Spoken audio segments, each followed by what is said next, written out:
O sono e os sonhos. Categorizados por Allan Kardec como fenômenos de emancipação da alma, o sono e os sonhos são indicativos de que o espírito encarnado nunca está inativo, ainda que mantido ligado ao corpo físico pelo perispírito. Durante o sono, apenas o corpo repousa, pois o espírito não dorme.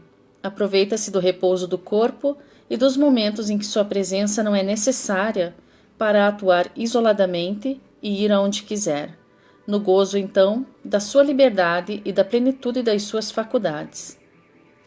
Durante a encarnação, o espírito jamais se acha separado completamente do corpo.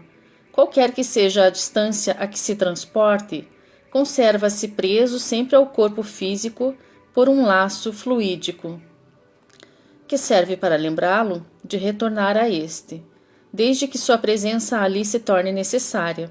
Somente a morte rompe este laço. O resultado imediato do sono é o sonho, conceituado pelos orientadores da codificação espírita como a lembrança do que o vosso espírito viu durante o sono. Notais, porém, que nem sempre sonhais, porque nem sempre vos lembrais do que vistes ou de tudo que vistes. Todas as pessoas sonham, uma vez que o espírito continua em plena atividade enquanto o corpo físico dorme. Apenas não se recordam dos acontecimentos ocorridos na outra dimensão da vida. Como o corpo é matéria pesada e grosseira, dificilmente conserva as impressões que o espírito recebeu, já que tais impressões não chegaram ao espírito por meio de órgãos do corpo.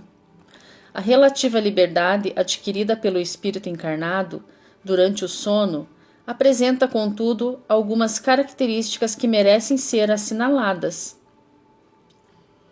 Ampliação das faculdades psíquicas.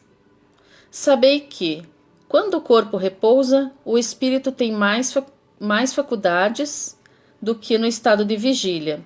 Lembra-se do passado e algumas vezes prevê o futuro. Adquire mais poder.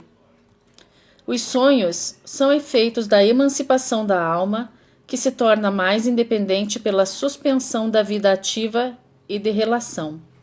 Daí uma espécie de clarividência indefinida, que se estende aos lugares mais distantes ou que jamais viu. O sono é treino para a desencarnação. O sono liberta a alma parcialmente do corpo. Quando dorme, o homem se acha momentaneamente no estado em que ficará de forma definitiva depois da morte.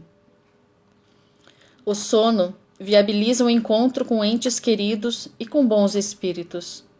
Por efeito do sono, os espíritos estão sempre em relação com o mundo dos espíritos.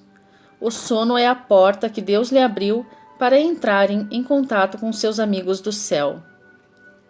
É o recreio depois do trabalho, enquanto esperam a grande libertação, a libertação final, que o restituirá ao meio do que lhes é próprio. O sono possibilita oportunidades de progresso espiritual. Quando dormem, vão para junto dos seres que lhes são superiores, viajam, conversam e se instruem com eles. Trabalham mesmo em obras que encontram prontas ao morrerem. Pelo sono, os espíritos imperfeitos buscam os seus afins, a eles se integrando. Os espíritos vão enquanto dormem, ou a mundos inferiores à terra, ou os chamam velhas afeições, ou em busca de prazeres talvez ainda mais baixos do que os que têm aqui. Vão beber doutrinas ainda mais mais ignóbeis, mais nocivas do que as que professam entre vós.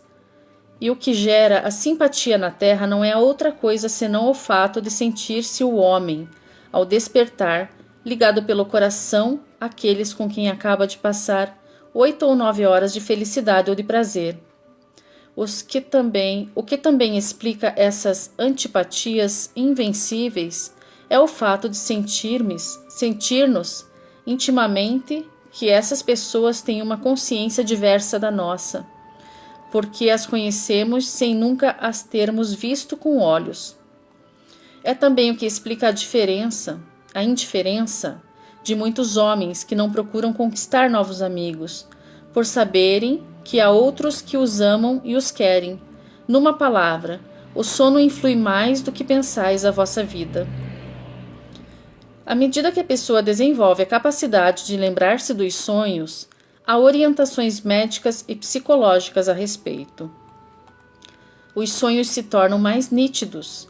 Surgem então com frequência cada vez maior os chamados sonhos espíritas, assim denominados pela lucidez e coerência das lembranças.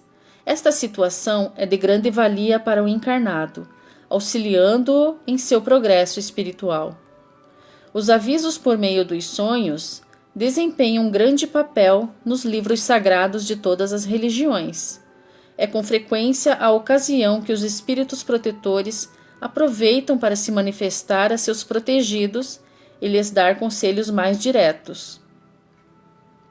São numerosos os exemplos autênticos de avisos por sonhos, porém não se deve concluir daí que todos os sonhos são avisos, nem, ainda menos, que tudo o que vê em sonho tem uma significação qualquer. Deve-se incluir a arte de interpretar os sonhos no rol das crenças supersticiosas e absurdas.